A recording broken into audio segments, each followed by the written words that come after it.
مولانا جلال الدین رومی رحمۃ اللہ علیہ اپنی کتاب مثنوی میں یہ حکایت بیان کی ہے کہ ایک لومڑی جنگل میں سیر کر رہی تھی کہ تیز بارش شروع ہو گئی اور وہ پھسل کر پانی سے بھرے ایک گڑھے میں جا گری اور لاکھ کوشش کے باوجود باہر نہ نکل سکی۔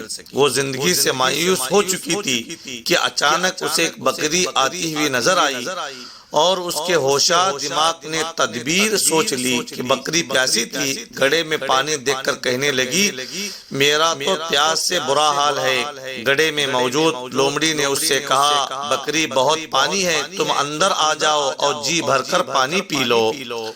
کم عقل بکری فوراً گڑھے میں کود پڑی۔ جب پیاس بجھی تو ہوش آیا، گڑھے سے باہر نکلنے کی کوشش کرنے لگی۔ لومڑی نے کہا، تم اپنے پاؤں اوپر رکھو، میں تم پر پاؤں رکھ کر باہر نکل جاتی ہوں اور پھر تمہیں ٹانگوں سے اوپر کھینچ لوں گی۔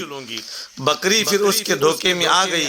لومڑی تو باہر چلے گئی مگر بکری کو نہ نکالا اور فوراً رفو چکر ہو گئی اور بکری موت کے منہ میں چلی گئی۔ مولانا روم رحمۃ اللہ علیہ یہ واقعہ لکھنے کے بعد لکھتے ہیں، جس پر احسان کرو اس کے شر سے بچو، اور آگے لکھتے ہیں، برے آدمی کے ساتھ نیکی کرنا نیک آدمی کے ساتھ برائی کرنے کے مترادف ہے، لہذا نیکی بھی سوچ سمجھ کر کرنا چاہیے، کیونکہ ظالم کے ساتھ نیکی کرنا اور اسے معاف کرنا مظلوم کے ساتھ ظلم ہے۔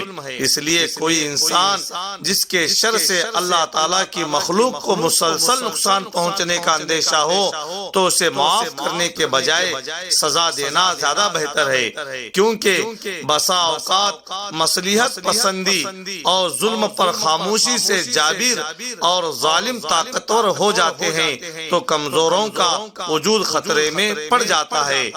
برائی کے راستے پر چلنے والوں کی حوصلہ افزائی کرنے کے بجائے ان کی حوصلہ شکنی کی جانی چاہیے۔ اللہ تعالی ہم سب کو اس پر عمل کرنے کی توفیق نصیب فرمائے۔